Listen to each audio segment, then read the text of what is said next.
Do you want more success, more growth, more results? Then it's time for the Boundless Success Accelerator from the Modern Observer Group. This isn't your average coaching program. It's where top performers come to dominate.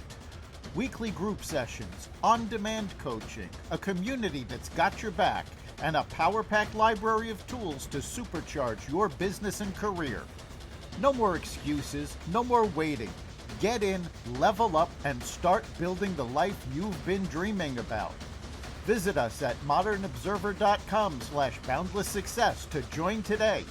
Let's get you to the next level.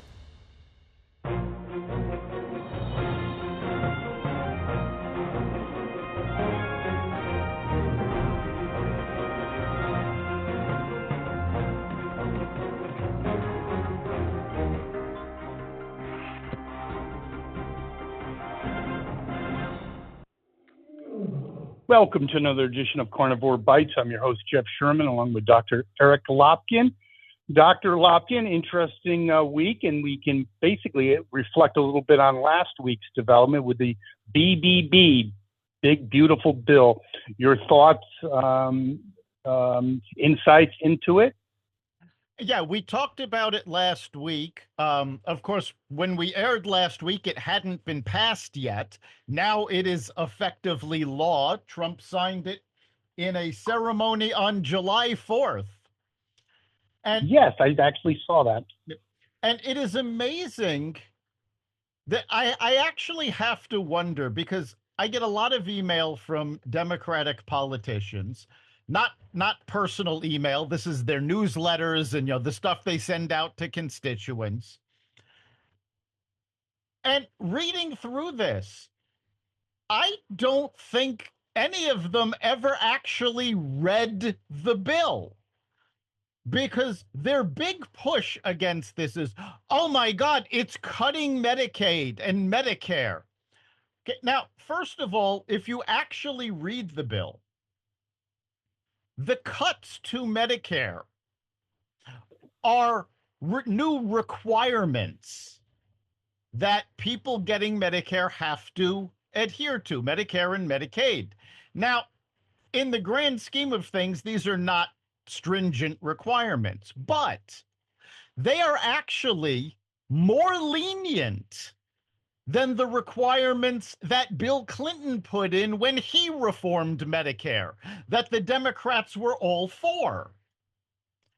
On top of that, there's the biggest tax cut in history. And guess who benefits the most? The middle class. Because on a percentage basis, it starts with people making $15,000 a year and goes up from there. And the more you're making, the less your cut is. Okay, so that's a very good point, Dr. Lopkin. How does this jive? I mean, basically, the Democrats and their party is in big trouble at this point. Even Dr. Phil asserts that, and he's a pretty somewhat apolitical person. I mean, they're talking things like affordability and tax cuts for the rich. I mean, the fantasy can't continue, can it? Not once all this goes into effect. There was an interesting article by a local business publication in Connecticut. Now, we all know Connecticut is deep blue. And this article actually went into how these tax cuts are going to benefit deep blue Connecticut. And if you actually read it, what they say can be applied to any deep blue state. Because aside from making things more affordable by cutting the taxes of the middle class, there are some amazing tax benefits for small businesses, not big corporations, small businesses. So that right there is a massive engine of growth. And of course, nobody in the Democratic Party is talking about this, because I honestly believe at this point, they either believe or they're hoping that their constituents are just abject morons who will believe anything they say. I think that's an excellent point because I think the latter is actually more true. I believe they've been doing this for years, for decades. They look what they've done to the African American population, other constituents. They assume they thrive on ignorance. And here's where the party's blowing up, if I can be so bold, is it worked 30 years ago when you had legacy media in control. That's no longer the case. Everyone can get access to information. The gig's up. And, how can they talk about things, Dr. Lockton, like affordability? I mean, if you have an IQ of like 80, you know what happened under Biden. How do you talk about affordability? It's like an arsonist talking about fire safety. Yeah, we just went through the biggest jump in inflation under the Biden administration since the 1970s. Mm-hmm. And so now all of a sudden they're all worried about inflation and affordability when they're the ones that actually caused the problem and they didn't care at all. Now, you had a good point about, 30 years ago, legacy media basically controlled access. I want all of our listeners to be aware that you can go to the congressional website and read the bill yourself. You don't have to believe what we tell you. You don't have to believe what the politicians tell you.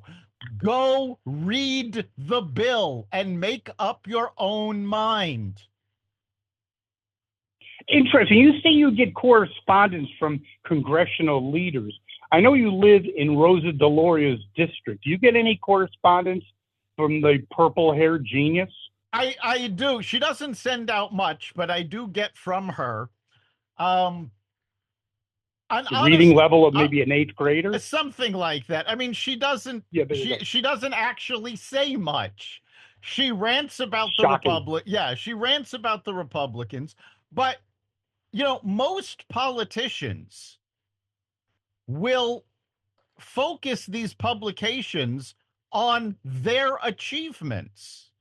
Well, in the Democrats, they haven't been able to do that in a long time.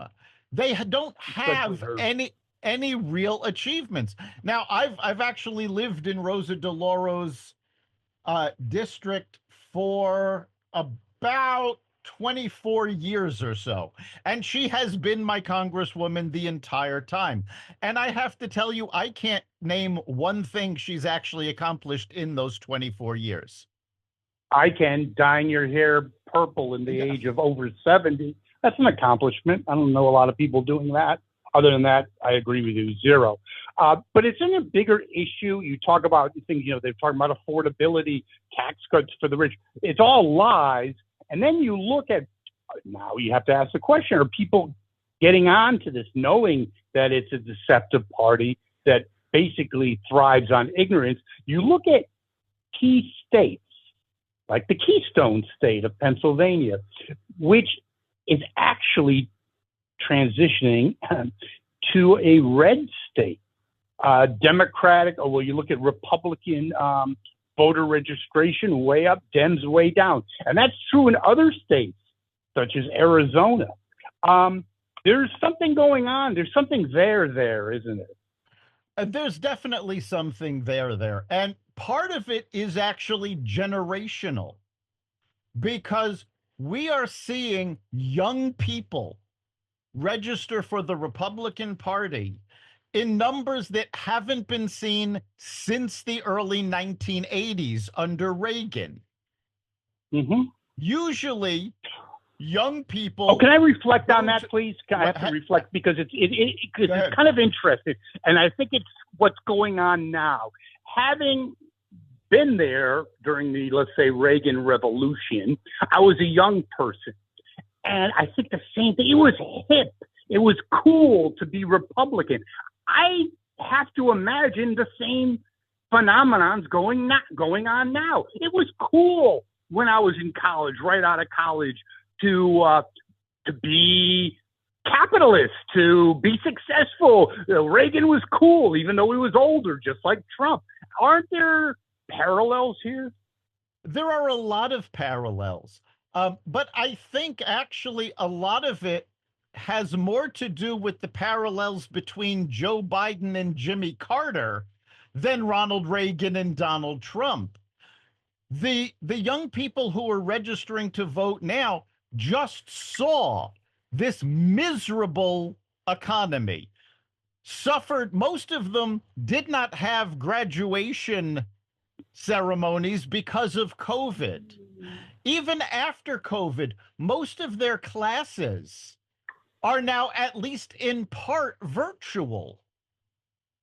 So they're growing up not being hit with all of the Democratic propaganda that the professors usually are able to get through to them, but they're also seeing unless they go to the Ivy League. Right. But you're also seeing a generation of people that don't watch the nightly news. They don't watch CNN, MSNBC, Fox News. They get their news online, and they usually get it from multiple sources. So they're actually being better educated by what's going on because of their own curiosity.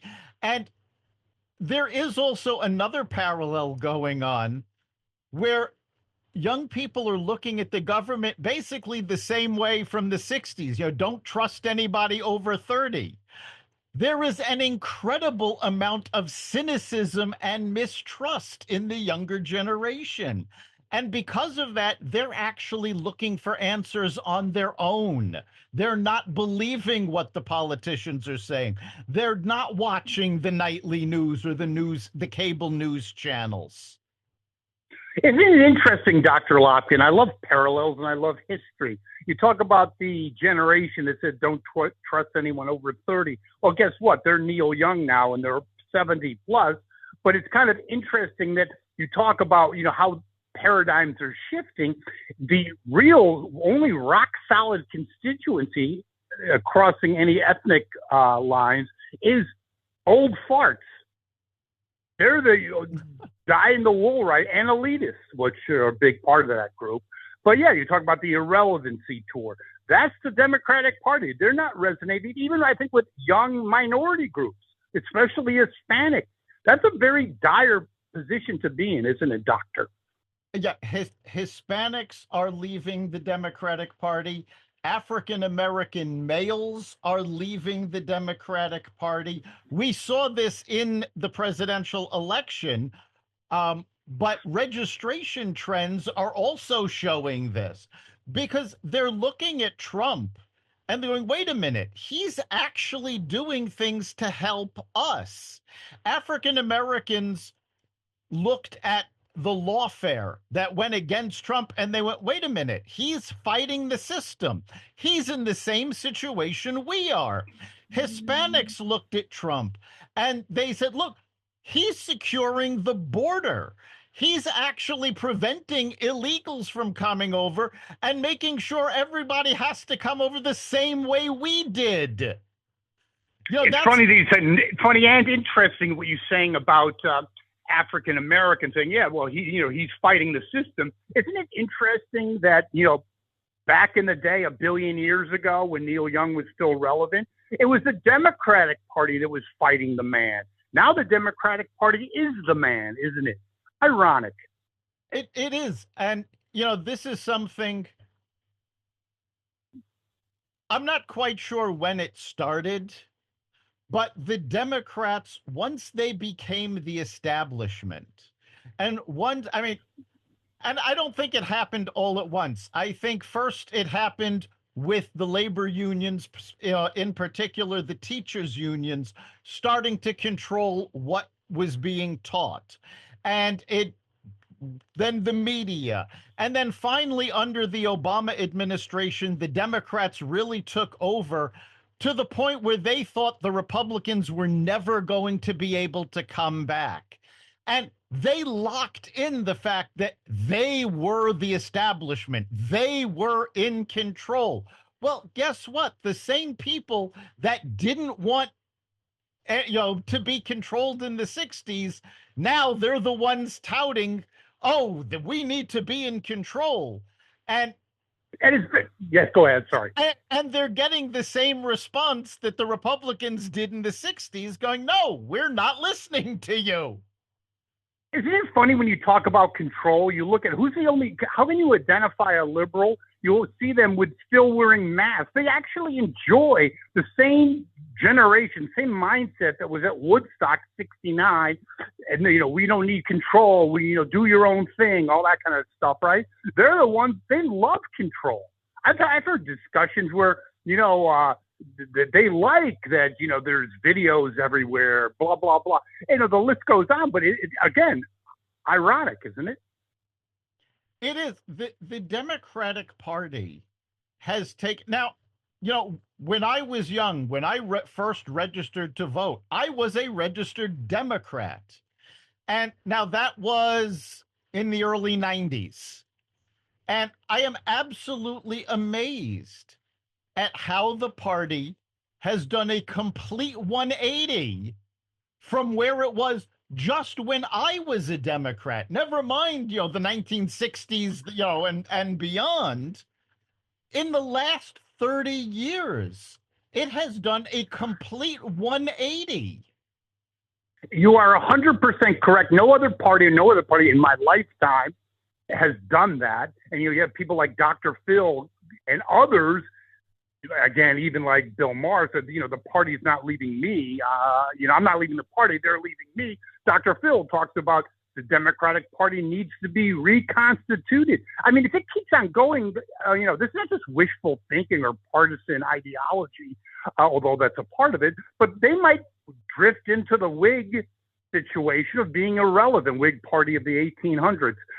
It's really uncanny. And just when things, can't be any crappier, they get the New York mayoral situation, which I think is something they just don't need at this particular point in time. You have Jeffries, Schumer, and others that they're not saying if they're, support him or do not. They're trying to cherry pick, say, oh, he is hitting the affordability issue.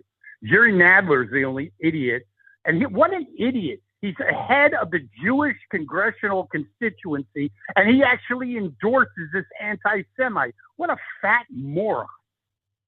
Yeah, because a lot of these career politicians, and we see it on both sides, but right now it's just so much more blatant on the Democratic side.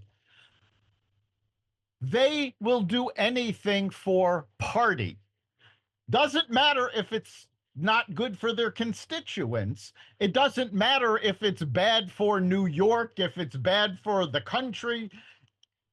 If the Democratic candidate is an anti-Semitic communist, that's who he's going to endorse. And there's a lot of them like that. Now, fortunately, you're actually seeing, and I don't know that this has ever happened before in the history of New York. And remember, I grew up in New York. You actually have Jewish organizations, businesses, and real estate developers all uniting behind Eric Adams, who is not running on the Democratic line. He's running as an independent. And there's a lot of... Don't you think, though, Cuomo has to bow out? Because I think he's going to pull some votes. Or, I don't know, you tell me. I think that's the only issue. I think if it was just Adams against him, mano on mano, I'd feel a lot more comfortable. And let me just say, before you get into your analysis, I'm not so sure. I don't live in New York. I think it might be the best thing that ever happened to the Democratic Party, being facetious, because it's going to be right there all the time, 24/7. Go ahead. Yeah, I don't know that Andrew Cuomo is really going to be a factor. He did absolutely disastrously in the primary. And he doesn't know how to campaign in New York. His own donor base is telling him to get out. So I don't think if he manages to stay in, I don't think he's going to be much of a factor. And I love how the Democrats are all saying, well, an independent can't win. They're forgetting that in his second term, Michael Bloomberg ran as an independent. So this isn't like decades ago there was an independent mayor. It's 3 mayors ago. Well, they never said they were the brightest bulb in the Christmas tree. We're talking about, the big, beautiful bill. Not to, I don't want to switch things, but just came up on my computer. The Dow is 1.5% ahead from its, below its all-time high. Yeah, Dow. So isn't that another situation where, like, what do you say, that it's inequitable? What do you do? And it does positively impact middle-class people. I think it's uncanny. Yeah, I do the think Dow is near its all-time records. The S&P 500 just recently set a new record. NASDAQ has been struggling a little bit, but that's because of things that are going on in the tech sector, not because of politics. The economic portion of the big beautiful bill has so many positives to it. Now, yes, I'm not thrilled with everything that's in it. I still think there's too much spending. I would have liked to see more cuts, but we are going to start seeing those cuts because the Supreme Court just came in and said, yes, the Trump administration has the ability to fire and cut back staff from federal agencies. The Democrats took this to court. So the Supreme Court said, yeah, no, he can do it. So you're going to see some of these cuts starting. One of the biggest issues that the Democrats have, which I find absolutely hysterical, because 10 months ago, the Democrats were saying, well, there's nothing we can do about the border unless we have to give it more funding and we need to redo immigration.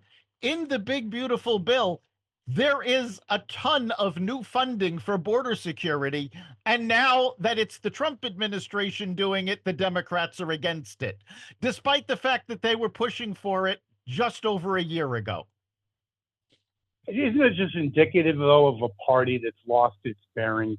It's as simple as that. If you're going to, at least the Democrats were good, let's say 10 years ago during Barack Obama, but they could, at least, even if it might have been BS, at least they could identify an issue that had some relevancy and was actually somewhat truthful. And now you just make up bullshit. The sky is green. Yeah, it's green. It's falling flat, I believe. And I think the longer it goes on, the worse it gets for them. And speaking of worse, you look at the Democratic Party, their go-to people, one of them's AOC, the other one's Crockett, among others. But you see that she's getting a little more negative publicity, claiming that she was from the Bronx, where it blew up in her face, when she's really from a upper middle class town called Yorktown. Do you think she's peaked? I think we're starting to see the beginning of the end of the squad as a whole. But if you take a look at most of these squad members, AOC, Crockett, these aren't people that grew up in the inner city. These are people that went to private schools. They grew up in the suburbs. Their whole narrative is a lie. It's all made up. No, it is. Let me just interject one thing. You talk about AOC. Okay, yeah, she was, impoverished. She grew up in the ghetto. Yeah. She went to maybe the most expensive university on this planet, maybe the solar system, Boston University. You're not underprivileged if you're going there. Trust me. No, the idea that the squad is fighting for the underprivileged is ridiculous. They're fighting for their own popularity, and if they actually believe in anything, They are socialists. And this is what they identify as. This isn't me calling them names. When they put their names on the ballot, they put it down as a democratic socialist. So Yeah, but there are, isn't it interesting when you look at the mayoral race in New York? The people that voted for this moron were the elites, were the privileged, were the entitled. Your average person, even people underprivileged, was not voting for this commie. So isn't it true, in a broad brushed way, that AOC, they were privileged people. They never had a struggle. So for them, it's all one big theory that you learned at BU along with the other bullshit things you learned. And you parlayed that AOC into being a bartender. You could have, you know what you could have done? Gone to community college and taking a bartending certificate would have cost her $200 instead of God knows what she paid for at BU. But that's exactly the problem. None of these folks have ever had real jobs. None of them ever struggled to make ends meet. None of them ran a business and had to make payroll. Everything they know about economics is theoretical.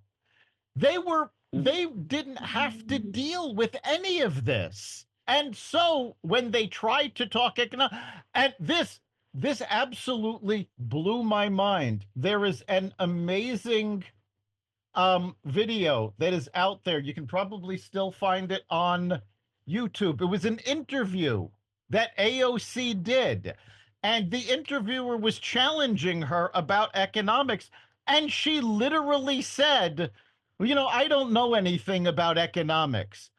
Her degree was in economics. Yes, I think that's hysterical. She did the same thing when they were talking about the Middle East. And she goes, well, I don't really know. You know, her whole half her shtick is anti-Israeli, right? You think she knows something. She basically said, no, I don't really know much about the Middle East. Yeah, true rocket science. I think it doesn't really help BU anytime soon. But it is quite interesting. You even have things like that. Speaking about bending the actual reality of life, you have Uncle Joe at a HR convention that's hitting the top of the circuit, no question about it. That may be, I don't know, the sewage trade. That might actually be better. But he's at the Human Resource Convention, and he says that world leaders are trying to contact him or are contacting him and telling him to get more involved. The chances of that happening are, what do you think, zero? First of all, no world leader is contacting Joe Biden to have him get involved. It's in his head. Or maybe Jill is telling him these people called and he doesn't know any better. The Democratic Party themselves is trying to keep Joe Biden from making these speeches. Not only don't they want him getting more involved, they don't want him in public, because every time he opens his mouth, their approval rating drops further. And you've got more tell-all books coming. There's a new one about the Harris campaign that their campaign workers are actually talking about when she was on The View. And she said, you know, when she was asked what's the difference between her and Biden, and she said she couldn't think of anything. Her campaign people were behind the scenes there, literally putting their heads in their hands and going, that's it, we just lost the election. They were begging the folks at The View to ask that question another way so that she could get another chance to answer it. And on top of that, they were prepared for that question. She had a prepared answer and decided not to use it. Yes, and we did dodge a perpetual bullet on that one. She's probably, in my lifetime, the dumbest candidate I have ever seen, and that is not hyperbole. That is my honest opinion. I think it's actually true. And you look at, you talked about the parallels between, Carter and Biden. I actually believe, at least in modern history, Biden is the most failed president. Even according to Bill O'Reilly, who's written several historical books, he has Biden at the second to the worst president behind Buchanan, because he says that unlike other presidents, including Hoover, Hoover inherited the Depression. He screwed it up, but he didn't create it. Biden, all his problems were self-induced. Yeah, Your thoughts? Biden is without a doubt one of, if not the worst president in American history. And I'm actually going to defend him, though. It was not all his fault. You're not able to control dementia. When your memory fails, you have no control over that. It was the people around him that kept telling him he was in perfect condition and he was on the ball and he was doing a great job. They're the ones to blame for his failed presidency. Yeah, and And I also think there were obviously people behind the scenes orchestrating policy. I think the scale is unimaginable. I actually believe, left to his own devices, he would not have had an open border. I think they just really got the auto pen going, and it does make Watergate look like a tea party. Your thoughts? It really does. They kept him sequestered. And again, you have to, I recommend everybody read the book Original Sin that goes into all of this, because even though Tapper is an apologist, what he did report is so disturbing, because they had the Biden family, and Tapper never comes out and says this, but the description he gives of the Biden family is that of a mafia crime family. The family comes first. Don't talk about anything in public. And it was the people that they let into their inner circle that really destroyed Biden's career and his legacy. 100% agree. I think he's a disgraced president. I think Jimmy Carter failed president, but unlike Joe, did have some positive things, not many, in his administration. The Egyptian-Israeli peace agreement, other things, but not many again. But not a failed president, but not disgraced. I think there's a difference. Do you agree? But Yes. People actually would welcome his comments, maybe not on policy, but maybe social issues. No one wants anything to do with Biden's opinion on chicken soup.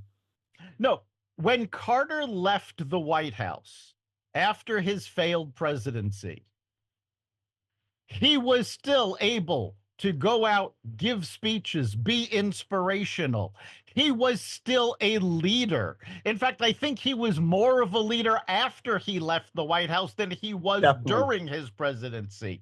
Biden doesn't have that. And, we keep talking about parallels today.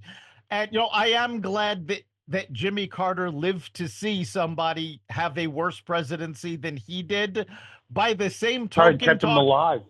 Yeah, by the same token, talking about parallels, I am so glad that Dan Quayle got to see Kamala Harris as vice president. Never thought of that. Yes, he will never be the one that was the quintessential idiot. Yeah. So the Biden administration, they killed the proverbial two birds with one stone, didn't they? They really did. This was an abject failure on every level. And that's why they're having such trouble now, because one, they still refuse to admit that it was a failure. They're still trying to cover up what went on, even though numerous tell-all books, everybody saw it out in public, and that's one of the now it's a pile on. Yes, and that's one of the reasons going back to what we were talking about earlier, that younger people are registering as Republicans because they saw all of this. And the Democrats are still going, no, there was nothing to see here. Go look at Orange Man Bad. And the younger generation is like, you're telling us not to believe what we're seeing with our own eyes. Yes. It is a reconstituted Democratic Party. It was a tragedy, or two tragedies, obviously, in Texas. One of them involved ICE agents, one barely escaping death. And there's a bunch, maybe like 8 or 10 people being apprehended as we speak. Very interesting. Couple things on this, that they were all very well equipped, the latest body armor, communications equipment, ammunition, guns. Kind of interesting. Yeah, and disturbing, isn't it? Yes, because this was a well-planned. And finance. The only way you can call it is assassination attempt of ICE agents. Mm-hmm. It was clearly financed. I mean, this equipment is not easy to get, and it's not cheap. This wasn't put together by a couple of disgruntled illegals. This is something that had an organization behind it. And, talking about tragedies in Texas, and we've talked about how, the lies that the Democrats are talking about. We just over the last few days had devastating floods in Texas. And there were numerous Democrats that came out saying, oh, it's all Trump's fault because he fired people from the National Weather Service. Now, fortunately, there are enough actual media outlets out there that fact checked this and found out that, yes, there have been proposed cuts at the Weather Service, but not one of them has actually been implemented yet. So the Democrats immediately tried to make this political instead of dealing with the fact that 111 Americans died in a tragic natural disaster.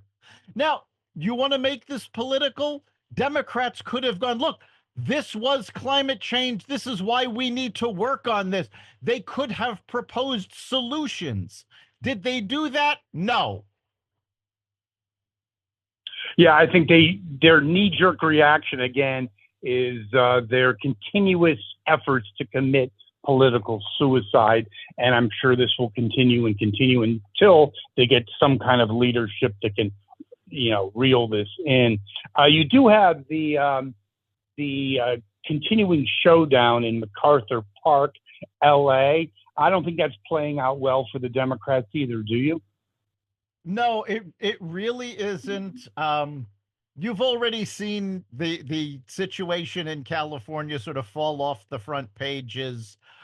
I think the most telling thing was the Border Patrol agent who was in charge of the work in California. He's in charge of that region. Received a phone call from LA Mayor Karen Bass telling him he needed to withdraw his people. She's not allowing them to operate in Los Angeles. And his response was very simple. He told her flat out, I don't work for you. I work for the federal government. You don't have a say in this. Interesting. And she is a known communist, by the way. And, before she was mayor, she was a congressperson from California. So if she didn't like the laws that are being enforced, she was actually in a position to change them and did absolutely nothing. Well, she did absolutely nothing about the fires either. She's an incompetent idiot. And by the way, she made the transformation largely due to Obama. And we talked about his declining legacy, but he wanted her in a more prestigious position. That worked out pretty well, like his library. We do have, I kind of closing on somewhat of a humorous note, and then it becomes less than humorous. But the Weingard, I believe her name is, the head of the teachers union, sent some correspondence out through, I think it's X, if I'm not mistaken, and she was basically behind the veil, kind of saying that we're in a dark age and the sunlight needs to peek through. Unfortunately, she spelled it incorrectly. She meant the wrong peak. Another genius, and yeah, she gets paid like $600,000 a year. Yeah, she spelled peak wrong. She spelled through wrong. This is the problem with our education system when the head of the teachers union cannot spell.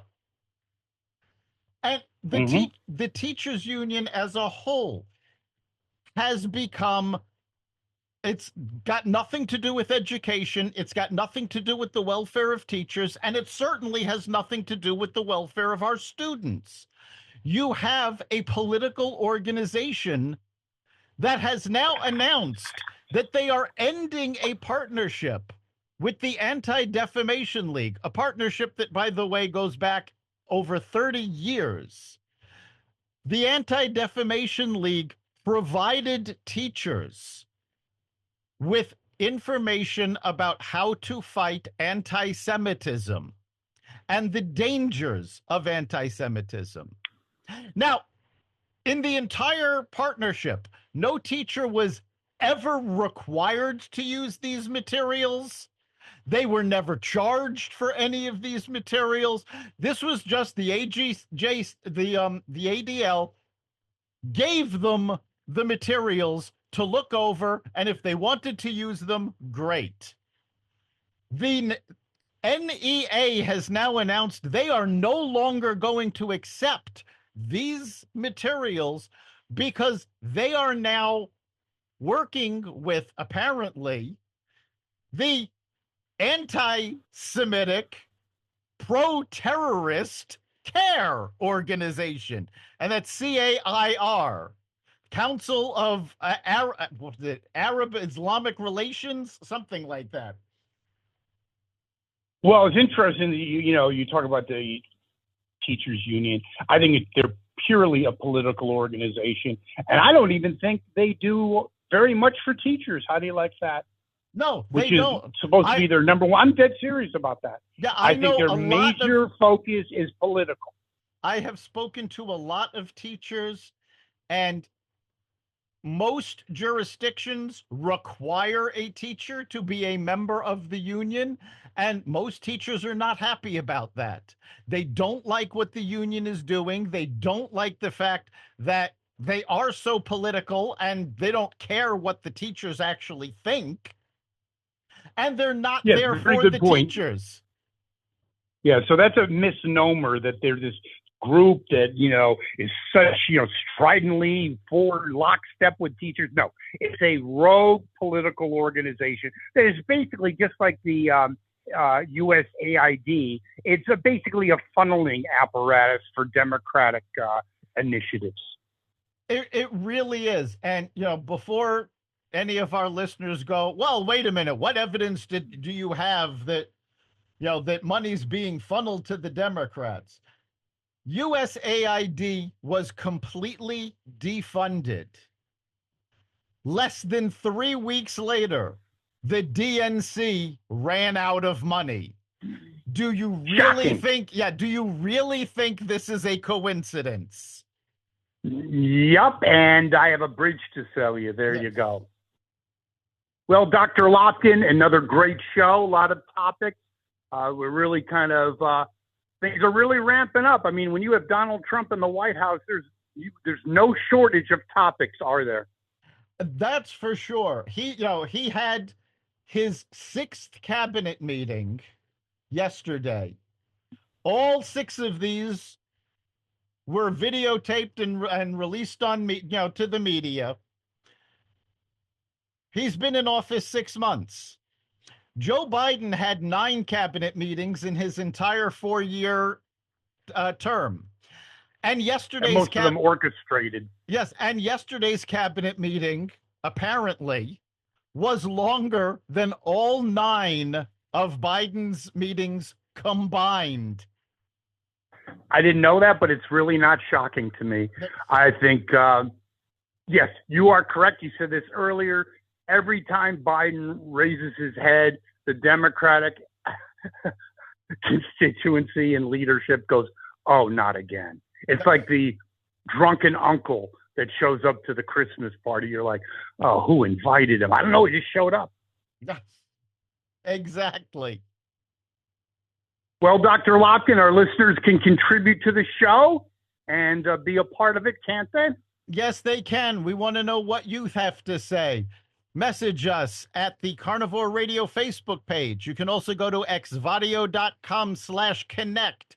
Let us know what you're thinking. And of course, you can catch every episode of Carnivore Bites at the Carnivore Radio website, xvadio.com, the Apple Podcast app, YouTube, Rumble, Spotify, iHeartRadio, Audible, Amazon Music, and other platforms that respect freedom of speech. Thank you, Dr. Lopkin. I'll see you next week. We'll see you then.